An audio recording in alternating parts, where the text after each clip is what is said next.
Mimi sipendi kuyaita mabadiliko ya tabia nchi. Ni mabadiliko ya tabia mtu. Mabadiliko ya tabia mtu ndio yameleta mabadiliko ya tabia nchi.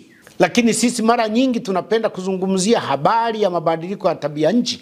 Tunasahau mabadiliko ya tabia mtu. Mtu kujipenda, ukaangalia kizazi kilichopo bila kujua kwamba kuna kizazi kingine kinafanya nini. Unaangalia leo, hutaki kuangalia kesho.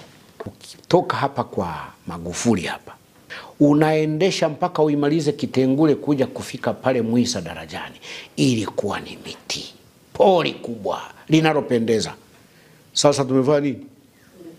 Tumekata. Yaani tumekata miti iliyo dumu miaka 200, tukapanda nini? Miwa. Tuna akili? Unakata mti wa miaka mingapi?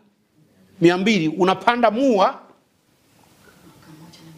wa mwaka mmoja na miezi miwili.